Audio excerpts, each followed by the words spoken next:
नमस्कार साथियों, मैं सीमा गुप्ता आज आप सभी के बीच आप सभी की परीक्षा समीक्षा अधिकारी, सहायक समीक्षा अधिकारी, मुख्य परीक्षा के दृष्टिगत अत्यंत ही महत्वपूर्ण क्लास को लेकर आई हूं। और आज की इस क्लास में मेरे द्वारा आप सभी को पत्राचार से संबंधित अत्यंत ही महत्वपूर्ण जानकारी देने वाली हूं। और आज शासकीय अथवा सरकारी पत्र के संबंध में आज आप सभी को जानकारी दी जानी है। सबसे पहले आप ये जानें, शासकीय पत्र को ही सरकारी पत्र कहा जाता है। तो आइए जानते हैं शासकीय पत्र क्यों महत्वपूर्ण है और शासकीय पत्र से संबंधित यदि कोई भी प्रश्न पूछा जाए तो किस प्रकार से आप पत्र लिखेंगे।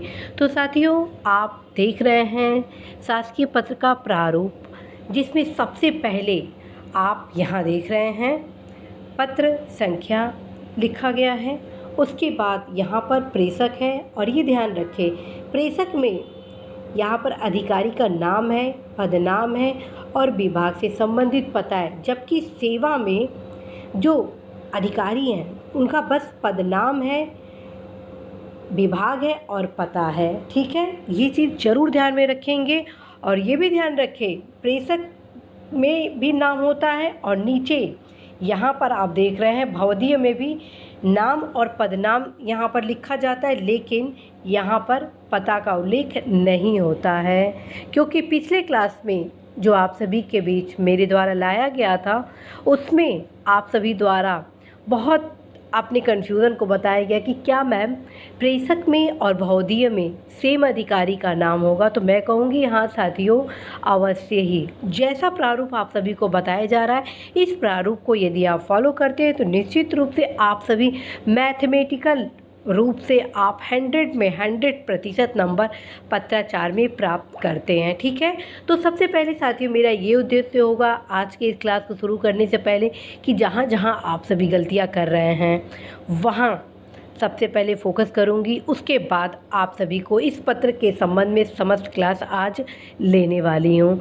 क्योंकि पिछले क्लास में, पिछले टेस्ट सीरीज में आप सभी के बीच जो टेस्ट सीरीज के माध्यम से लेटर राइटिंग से संबंधित टेस्ट लाया गया, उसमें आप सभी द्वारा जहां जहां गलतियां की गई हैं उसको सुधारने के क्रम में ही इस नए सीरीज से क्लासेस को लाया गया है। और जैसे ही साथियों आप सभी का एग्ज़ाम बेहद करीब होगा, तत्क्रम में पुनः एक एनर्जेटिक रिवीजन के रूप में क्लासेस आप सभी के बीच लाया जाएगा। तो साथियों, जैसा कि आप देख रहे हैं शासकीय पत्र का एक निश्चित प्रारूप होता है और जो जो शब्द मैं बोल रही हूँ उन सारे शब्दों को आप अपने इस पत्राचार से रिलेटेड तैयारी में आप अवश्य ही प्रयोग कर सकते हैं। तो पहला शब्द मेरा क्या है? पहला शब्द है साथियों, सरकारी कामकाज से जो भी पत्र का लेखन किया जाता है उसे हम शासकीय पत्र कहते हैं। शासकीय पत्र एक निश्चित प्रारूप में ही लिखा जाता है। और यहाँ आप देख रहे हैं प्रेषक है, उसके बाद सेवा है, उसके बाद यहाँ पर विभाग का नाम है, यहाँ पर स्थान और दिनांक उल्लिखित है। ध्यान रखें, कई लोगों द्वारा स्थान और दिनांक को यहाँ पर लिख दिया जाता है, जो कि गलत है। यहाँ पर आप पत्र संख्या लिखेंगे और यहाँ पर स्थान और दिनांक को लिखेंगे। ठीक है, और यहाँ पर संबंधित अनुभाग अर्थात विभाग के संबंध में मेंशन करेंगे। और साथियों ध्यान रखें, विषय हमेशा संक्षिप्त लिखना चाहिए, विषय हमेशा संक्षिप्त लिखना चाहिए। यहाँ पर आप देख रहे हैं कि इस पत्र के मुख्य भाग में सारी जो बातें हैं उसको बताया गया, लेकिन विषय को काफ़ी संक्षिप्तता से लिखा गया है, जो कि इसकी सबसे बड़ी विशेषता है। विषय है उत्तर प्रदेश लोक सेवा आयोग कार्यालय हेतु स्वीकृत पद लेखाकार एवं कोषाध्यक्ष को समीक्षा अधिकारी लेखा किया जाना। तो आप देख रहे हैं कि विषय कितना यहाँ पर संक्षिप्त रूप से सारगर्भित बनाया गया है। उसके बाद साथियों महोदय लिखना होता है और महोदय के बाद तुरंत क्वामा का प्रयोग करना होता है। ध्यान रखें, इस लेटर में कहाँ पर क्वामा लगाना है, कहाँ फुल स्टॉप लगाना है। पहले पैराग्राफ में नंबर का मेंशन नहीं किया जाता है, द्वितीय पैराग्राफ में नंबर का मेंशन जरूर किया जाता है। तत्क्रम में ही आप अपने इस लेटर को आगे बढ़ाते हैं। तो साथियों आप देख रहे हैं महोदय है, फिर क्वामा है, फिर लिखा गया है। जो जो इस पत्र की खासियत होगी उस पर सब मैं हाईलाइटेड करके आप सभी को बताने वाली हूँ। जैसे कि उपयुक्त विषय आयोग के पत्र संख्या, ये जो महत्वपूर्ण ये है उपर्युक्त विषय, ठीक है। जब प्रारूप लिखने को बोला जाए, प्रारूप बनाने को बोला जाए, ये भी मैं आपको इस क्लास में आगे बताने वाली हूँ। तो साथियों, उपर्युक्त विषयक आयोग के पत्र संख्या 708/33 अधिष्ठान /89-90 दिनांक 3/11/2017 के संदर्भ में मुझे यह कहने का निर्देश हुआ है कि उत्तर प्रदेश सचिवालय की भांति विशेष भत्ते एवं को समायोजित कर उत्तर प्रदेश लोक सेवा आयोग कार्यालय हेतु स्वीकृत पदों लेखाकार एवं कोषाध्यक्ष का पदनाम परिवर्तित करते हुए समीक्षा अधिकारी लेखा किए जाने एवं संशोधित वेतन बैंड रुपये 9300 से 43,800 एवं ग्रेड वेतन रुपये 4800 दिनांक 22 दिसंबर 2011 से अनुमन्य किए जाने की श्री राज्यपाल महोदय सहर्ष स्वीकृति प्रदान करते हैं। उक्त पद का वेतनमान एवं ग्रेड वेतन का निर्धारण वित्त विभाग के शासनादेश संख्या वेतन आयोग 841/10 2009-59 M 2008 दिनांक 24 दिसंबर 2009 के प्रावधानों के अनुसार किया जाएगा। फिर तीसरा पैराग्राफ, उक्त आदेश वित्त विभाग के अशासकीय संख्या वेतन आयोग 128/10/2018 दिनांक 21 मार्च 2018 में प्राप्त उनकी सहमति से निर्गत किए जा रहे हैं। और फिर यहाँ आप देख रहे हैं भौतिक है, फिर कुछ स्पेस छोड़ा गया है सिग्नेचर के लिए, चूँकि ये ई ऑफिस से रिलेटेड है इसलिए आपको यहाँ पर सिग्नेचर दिख नहीं रहा है।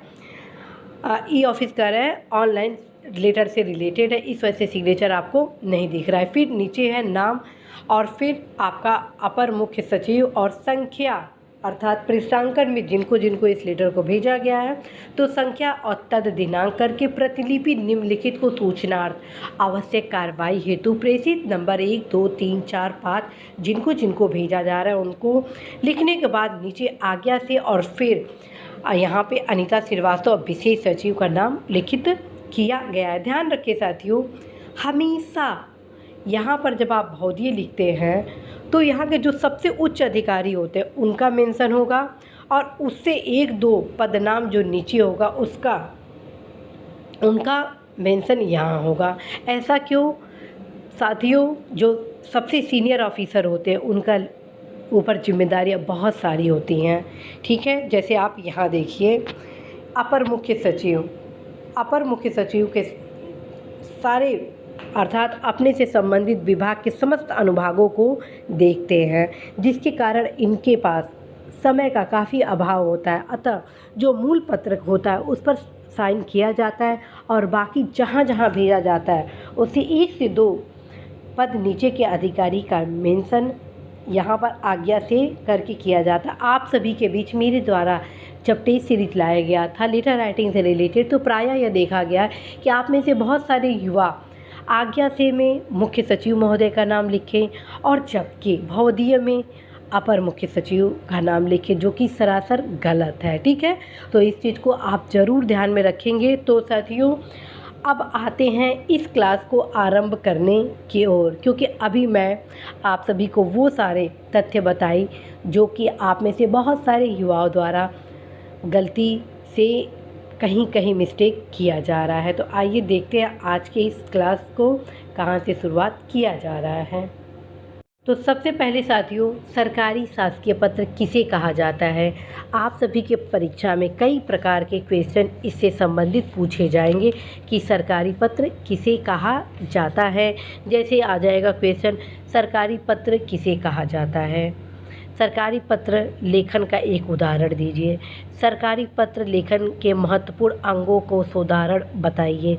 क्वेश्चन बन सकता है, सरकारी पत्र लेखन क्यों विशिष्ट है। एक सरकारी पत्र का प्रारूप बनाएं। एक सरकारी पत्र का प्रारूप लिखें। क्वेश्चन आ जाएगा, सरकारी पत्र की मुख्य विशेषताएं क्या हैं। क्वेश्चन आ जाएगा कि सरकारी पत्र लेखन के महत्वपूर्ण अंगों को सोदाहरण अर्थात उदाहरण सहित बताएं। किसी भी प्रकार का क्वेश्चन आए, ये जितना भी आपको विषय सामग्री बताया जा रहा है आज, वे आप सभी के लिए पर्याप्त है। तो आइए जानते हैं विषय सामग्री क्या है। तो सबसे पहले शासकीय अथवा सरकारी पत्र, जिसे दोनों एक समान है, चाहे वो सरकारी हो या शासकीय, दोनों को एक ही रूप कहा जाता है। ठीक है, तो सबसे पहले परिभाषा जानते हैं। शासकीय अथवा सरकारी कार्य से लिखे गए पत्र को सरकारी पत्र कहा जाता है। जब भी शासन प्रशासन द्वारा किसी भी विषय पर नियमानुसार कार्यवाही के संबंध में दिशा निर्देश दिया जाता है तो अधिकांशतः शासकीय पत्र का ही प्रयोग किया जाता है। उल्लेखनीय है कि शासन द्वारा किसी भी शिकायती पत्र, किसी भी प्रकरण पर आख्या सूचना मंगाए जाने से संबंधित कार्रवाई भी शासकीय पत्र के रूप में किया जाता है। साथियों, यहाँ पर मैं आप सभी को अवगत कराना चाहती हूँ कि जब आप समीक्षा अधिकारी बनेंगे उत्तर प्रदेश सचिवालय के, तो आप देखेंगे सबसे ज़्यादा कोई पत्र का प्रयोग किया जाता है तो वो यही पत्र है, अर्थात शासकीय पत्र ही है जिसे आप सर्वाधिक देखेंगे। विभिन्न विषयों से संबंधित पत्रों को आप इस रूप में देखेंगे। नेक्स्ट पैरा है, प्रायः अनुस्मारक, परिपत्र आदि शासकीय या सरकारी पत्र के रूप में ही लिखा जाता है। साथियों, जब भी कोई भी प्रकरण से संबंधित आप सरकारी पत्र देते हैं और उस पर कोई कार्यवाही नहीं होती है तो अनुस्मारक के रूप में, अनुस्मारक भी किस रूप में, इसी शासकीय पत्र के रूप में ही लिखा जाता है। और कई बार परिपत्र भी आपको सरकारी पत्र में ही लिखने की आवश्यकता होती है। तो ठीक है, तो प्रायः अनुस्मारक, परिपत्र आदि शासकीय या सरकारी पत्र के रूप में ही लिखा जाता है। सरकारी पत्र की खास विशेषता होती है कि इस पत्र का एक निश्चित प्रारूप होता है। जैसा कि मैं आप सभी को बताई हूँ, कैसा प्रारूप, पत्र संख्या, प्रेषक, सेवा में विभाग, स्थान, दिनांक, विषय, महोदय, प्रेषक, प्रेषिती और अभिवादन, मुझे यह कहने का निर्देश हुआ है, उपयुक्त विषय के संबंध, ये सारे इसके महत्वपूर्ण भाग हैं। ठीक है, विशेषताएं हैं। शासकीय पत्र में किसी भी रूप में अनावश्यक शब्दों का प्रयोग नहीं किया जाता है। कभी भी आप शासकीय पत्र में मुहावरा, लोकोक्तियों का प्रयोग नहीं देखे होंगे। यह पत्र हमेशा अनुशासित होता है। संक्षिप्तता सरकारी पत्र की मूल विशेषता है। सदैव ही आदर सूचक शब्दों का प्रयोग इस पत्र में किया जाता है, जैसे मुझे यह कहने का निर्देश हुआ है, कृपया, अनुरोध किया गया, इन सारे शब्दों का प्रयोग किया जाता है। ठीक है, शासकीय पत्र के ऊपर दाहिनी तरफ पत्र संख्या का उल्लेख किया जाता है और ठीक उसके नीचे प्रेषक लिखने के बाद अधिकारी का नाम, पदनाम, विभाग, पता का नाम होता है और ठीक उसके नीचे सेवा में लिखकर जिस अधिकारी को पत्र भेजा जाता है उसका पदनाम, विभाग, पता का नाम उल्लिखित किया जाता है। चूँकि यह पत्र निश्चित ढांचे में लिखा जाता है, अतः सरकारी पत्र के प्रत्येक पैराग्राफ की अपनी विशेषता होती है। साथियों, पत्र की शुरुआत विषय से लिखकर ही आरंभ किया जाता है और विषय अत्यंत ही संक्षिप्त होता है, जैसे स्थानांतरण नीति के संबंध में, अभाषा की शिकायत के संबंध में, विभिन्न स्रोतों से प्राप्त शिकायती पत्र पर कार्रवाई के संबंध में। साथियों, आप सभी अवगत होंगे कि मेरे द्वारा पिछले क्लासेज में आप सभी को बताया जा चुका है कि विषय हमेशा संक्षिप्त ही लिखिएगा ताकि आपके पत्र के समग्रता के आयाम की झलक अवश्य ही एग्जामिनर को मिल सके। कई बार आप सभी में से बहुत सारे युवा ऐसे हैं जो विषय को लगभग 3 से 4 लाइन में लिखकर टेस्ट सीरीज में उपलब्ध कराएं, जो कि बिल्कुल ही सही नहीं है। हमेशा विषय आप 1 से 2 लाइन में ही लिखने का प्रयास करेंगे। जैसे ही विषय समाप्त होता है, अगले पैराग्राफ की शुरुआत महोदय, अब महोदय के बाद जस्ट कॉमा का अवश्य ही आप प्रयोग करते हैं और जो नेक्स्ट पैरा होता है अर्थात जो नेक्स्ट लाइन होता है, शब्द के प्रयोग के साथ सरकारी पत्र के मूल बातों को लिखा जाता है, जैसे कृपया उपयुक्त विषय के संबंध में संदर्भ ग्रहण करने का कष्ट करें। ठीक है, उपयुक्त विषय के संबंध में जिसका भी पत्र हो प्रारूप देखना होता है उसके अनुसार संदर्भ ग्रहण करने का कष्ट करें, जिसके माध्यम से पत्र का प्रारूप होगा। मान लीजिए शिकायती पत्र है तो जिसके माध्यम से अभाषा के शिकायत के संबंध में उल्लिखित किया गया है और इसके संबंध में में नियमानुसार कार्रवाई का अनुरोध किया गया है। ठीक है। अब फिर नेक्स्ट में जो प्रथम पैराग्राफ में साथियों जब आप लिखते हैं तो उसमें संख्या का उल्लेख नहीं किया जाता है, अर्थात इस पत्र के प्रथम पैराग्राफ के संख्या आदि का उल्लेख नहीं किया जाता है, जबकि द्वितीय पैराग्राफ पे नंबर 2 लिखकर पत्र पर अग्रेतर कार्रवाई के संबंध में निर्देशित किया जाता है। जैसे इस संबंध में मुझे यह कहने का निर्देश हुआ है कि उपरोक्त शिकायती प्रकरण पर शीघ्र नियमानुसार अग्रेतर कार्रवाई करते हुए कृत कार्रवाई की सूचना शासन को अविलंब उपलब्ध कराने का कष्ट करें। ठीक है। कई बार सरकारी पत्र जिसका विषय एक साथ कई विभागों अधिकारियों से संबंधित होता है, तो इस स्थिति में उच्च अधिकारी का समय बचाने के दृष्टिगत पृष्ठांकन के नीचे 1 या 2 पद नीचे के अधिकारी का नाम आज्ञा से लिखकर उनके हस्ताक्षर के लिए प्रस्तुत किया जाता है। तत्क्रम में जिन जिन लोगों को इस पत्र को भेजा जाता है उनका वहाँ पर मेंशन पृष्ठांकन में किया जाता है। यह गौर करने वाली बात है कि सरकारी पत्र के कुछ महत्वपूर्ण भाग होते हैं, जैसे पत्र संख्या, प्रेषक, सेवा में स्थान, तिथि, विषय, अभिवादन, पत्र का मुख्य भाग, प्रेषक के हस्ताक्षर और पद, संलग्नक और यदि पृष्ठांकन हो तो आज्ञा से आदि महत्वपूर्ण भाग। चूँकि ई गवर्नेंस के साथियों ये जो पैराग्राफ है, यदि इसको आप अपने पत्र लेखन में लिखते हैं तो निश्चित रूप से आप अधिकतम अंक प्राप्त करेंगे। उसका कारण है साथियों, यह व्यवहारिक रूप में अभी वर्तमान में लागू हुआ है और यदि इस चीज़ को आप लिख देंगे तो एग्ज़ामिनर को बिल्कुल ये लगेगा कि आप अवश्य ही व्यवहार से अवगत हैं। देखिए कैसे, चूँकि ई गवर्नेंस के क्रम में ऑफिस के माध्यम से यहाँ पर ई ऑफिस छूट गया है, यहाँ पे ई शब्द जोड़ लीजिएगा। ई ऑफिस के माध्यम से अब शासकीय कार्यों को संपादित करने का मार्ग प्रशस्त हुआ है, क्योंकि इस समय साथियों जो भी शासकीय पत्र वगैरह कार्य हो रहे हैं वे ई ऑफिस के माध्यम से हो रहे हैं और ई ऑफिस के माध्यम से हो रहे हैं तो जब पत्र जारी होता है तो उसके एक ढांचा जो होता है, निश्चित प्रारूप होता है, भाग होता है, उसमें कुछ भिन्नता आता है। वो भिन्नता क्या है वही मैं इस पैराग्राफ में आपको बताई हूँ। अतः इसके क्रम में अब सरकारी पत्र के प्रारूप में कुछ परिवर्तन भी समायोजित हुआ है। जैसे पत्र के सबसे ऊपर मध्य में फाइल संख्या आदि का उल्लेख ऑटोमेटिक रूप से कंप्यूटर द्वारा अंकित हो जाता है। तो इस प्रकार से साथियों इस पैराग्राफ को यदि आप अपने एग्ज़ाम के दौरान लिखते हैं पत्र लेखन में तो 100% फ्रेंड्स आप अधिकतम अंक लेटर में प्राप्त करेंगे। तो साथियों मैं आप सभी को फिर से इस पत्र के संबंध में अवगत कराऊं, ये ध्यान रखें जब ई ऑफिस के माध्यम से पत्र जारी होता है तो यहाँ पर एक अलग से फाइल संख्या आ जाता है। ठीक है, ये चीज़ ध्यान रखिए। दूसरा चीज़ यहाँ ध्यान रखें, ये प्रथम पैराग्राफ है, यहाँ पर किसी भी प्रकार का नंबर उल्लेख नहीं किया गया, डायरेक्ट यहाँ पर नंबर 2 नंबर 3 का उल्लेख किया गया। अब आप सोचेंगे नंबर 1 कहाँ गया है। साथियों इसको अंडरस्टूड आप मानिए कि ये नंबर 1 है, लेकिन नंबर 1 का यहाँ पर उल्लेख नहीं किया जाता है। ठीक है, इस चीज़ को आप ज़रूर ही ध्यान में रखेंगे, क्योंकि बहुत सारे युवाओं द्वारा लेटर राइटिंग टेस्ट सीरीज के क्रम में यहाँ पर नंबर 1 लिखा गया था, यहाँ पर नंबर 2 लिखा गया था, यहाँ पर नंबर 3 लिखा गया था, जबकि यहाँ पर नंबर 1 लिखने की कोई आवश्यकता नहीं थी।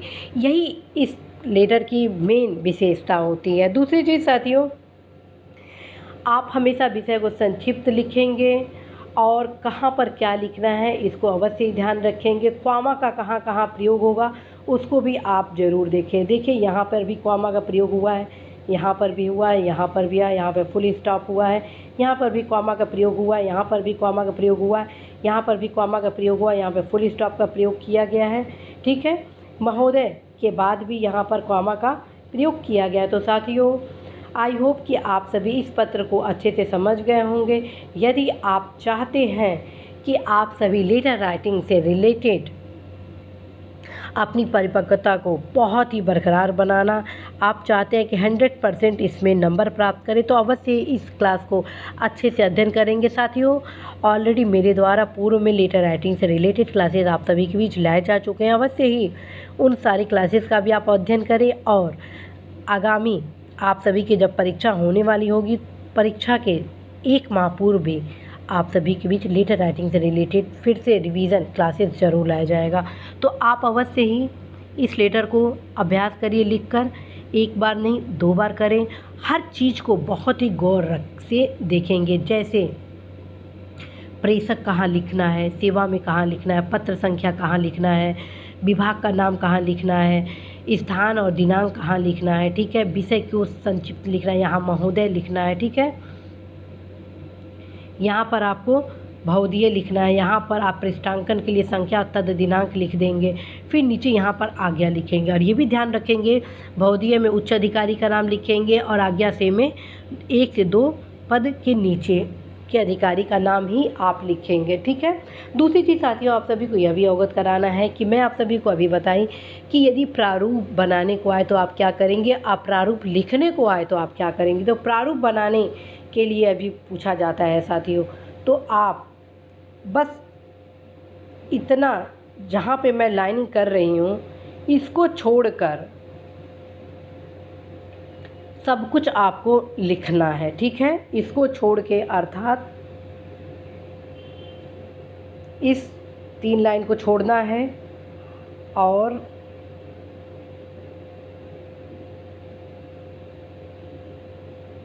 इसको छोड़ना है, इसको भी हटाना है, इसको भी हटाना है। बाकी एज इट इज़ फॉर्म में आपको तैयार करना है, अर्थात ये ऊपर के जितने हैं निश्चित भाग, जैसे ये टोटल लिखना है आपको, ये भी लिखना है, ये भी लिखना है, ये भी लिखना है, ये भी लिखना है, ये भी लिखना है, साथ में नीचे के ये जितने हैं ये भी करना है, ये भी कंप्लीट करना है, ये भी कंप्लीट करना है, ठीक है। कोई हानि नहीं होगा साथियों। ध्यान रखिए, मुख्य भाग के कोई भी अंश अगर छूट जाता है लेटर का तो आपके अंक काट लिए जाएंगे, ठीक। तो आप अवश्य ही प्रारूप बनाने को आए तो बस जो थोड़े बहुत विस्तारीकरण किया गया लेटर में ये सब, उसको आप नहीं लिखेंगे, बाकी एज इट इज़ फॉर्म में सेम आपको पत्र में उतारना होगा ही होगा, क्योंकि लेटर का ढांचा होता है, ढांचा किसी भी रूप से परिवर्तित नहीं होना चाहिए। तो साथियों, इसी आशा विश्वास संदेश के साथ मैं सीमा गुप्ता आशा करती हूँ कि आप सभी अवश्य ही इस पत्र लेखन को बेहतर से बेहतर तैयारी करेंगे, और कहाँ कहाँ इस पत्र में आप सभी को समस्याएं आईं अवश्य ही आप सभी अवगत कराएंगे, क्योंकि जब तक आप सभी अपनी समस्याओं से अवगत नहीं कराएंगे तब तक साथियों मेरे द्वारा आप सभी के बीच जो अगला क्लासेस लाया जाना है उसमें उन सारी समस्याओं को कैसे समायोजित किया जाएगा। तो साथियों, इसी आशा संदेश विश्वास के साथ मैं सीमा गुप्ता आज विदा लेती हूँ कि निश्चित रूप से आप सभी बेहतर से बेहतर पत्र लेखन में अपने इंटरेस्ट को बढ़ाएंगे, बेहतर पत्र लिखेंगे, अधिकांश क्या बल्कि पूर्णांक नंबर भी प्राप्त करेंगे। All the best.